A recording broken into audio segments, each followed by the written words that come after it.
Good morning, guys. Today I'm going to take you out to where I've planted some chiltepins in ground to be part of the food forest. So I'm really excited to show you guys this. They didn't suffer any shock at all, and I was really surprised because I had to kind of tear up their roots. But anyway, let me show you. So this is what I was talking about a second ago. And I actually filmed a video that I never pushed the record button on. So if you notice, these trees are exactly following the contour of the shade. And I did this on purpose, or I was trying to, but there was no guide. I didn't do it at a time of day when this shadow would show. I just kind of did it by memory, and it worked pretty good. You see they kind of follow the shade contour. And if they start growing out and need more shade, I'll just run my shade cloth back across these posts. I also moved my avocado trees back here because they were starting to struggle. But since I put them back here, they've started pushing a lot of new growth back out. First, let me go over why I planted these here. And that was, they were in grow bags, and I had them tucked up under the trees in a way that I thought would be optimal for their growth. But it was too much shade. So they had enough light to stay growing, to be shrubby, to reach for the light. A lot of these have long, spindly branches that go down and back up, trying to reach to the light. So what I did is I planted them back here, where when the sun comes up, they'll get direct sunlight for just a little while. Sun's been up for about 2 hours now, and as you can see, they're well in the shade again. So this one came off my back porch and was in a nursery pot, and you can see it's kind of grown all over the place. Was not happy where I put it, but it made do. These are tough little plants. These remaining 4 right here were just in pots right here. And I had them in these fabric grow bags, and I thought all would be fine, but all was not fine. And the reason all was not fine is evidently these native chili peppers, they don't really have a thick root ball mass, but what they do have is very long roots that went and drilled through the bottom of these fabric pots and down into the ground. So when I moved the pots, I broke a bunch of roots off. And when I took them out of the bag, I had to really disturb the roots badly. And strangely, it did not seem to have any effect on these plants. No visible effect whatsoever. They didn't wilt. They didn't suffer at all. In fact, they've continued pushing out new growth. And now, if you can see, there's flower heads starting to form. So they're much happier. None of these plants flowered or fruited last year. And they're all, let me see if I can show you,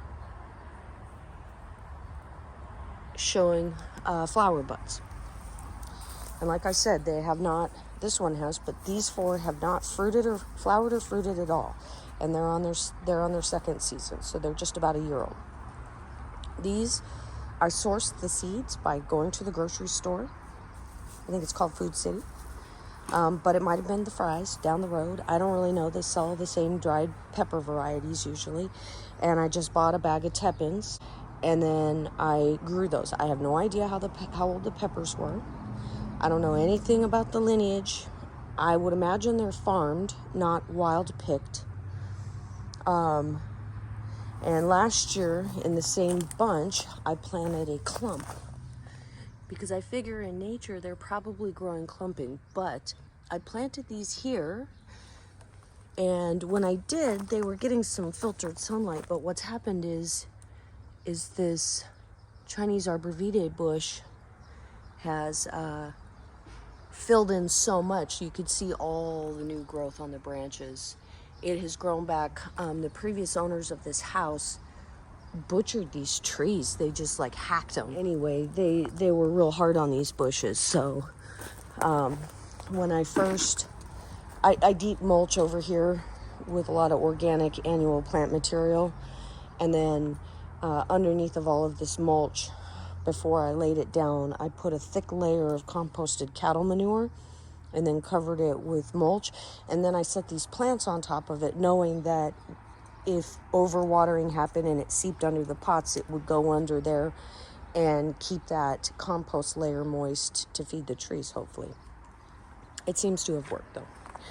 They fruited this year. I didn't even know they made... Oh, my. Oh, this is unfortunate. Holy cow. This is a monster spider mite invasion. I am going to have to come spraying my trees. Oh, that is unfortunate. What an unpleasant discovery to make first thing in the morning. Anyway, I'll have to take care of that so it doesn't affect the rest of my plants.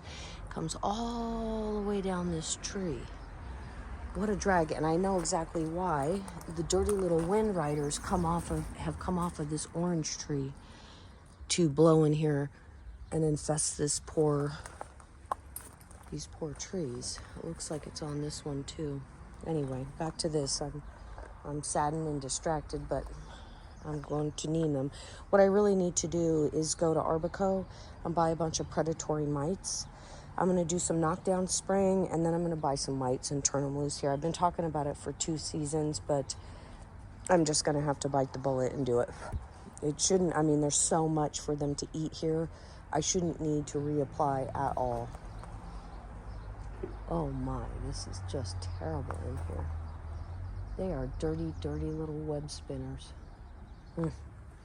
Anyway, back to my chiltepins. So I planted them in ground. I hope they're going to do well. I have 15 more to plant. Some of them are going to be planted up front here at about the midpoint where they have a lot of shade, but still able to grow and reach toward the light. I have a couple of volunteer peppers in here. You can see this mamma jamma going way up into the tree. See all those peppers and the leaves? That thing goes for days up there, and it's using the tree like a scaffold. The peppers on these are awful. They're some kind of, I think, either a bird pepper, jalapeno mix or something, but they're sweet, and they have a terrible mushy texture.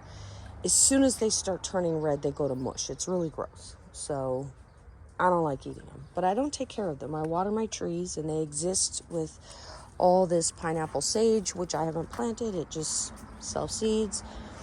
There's a bunch of Thai basil down there. That's what all of this is. It died, got a little frosted. There's some fruits on these trees.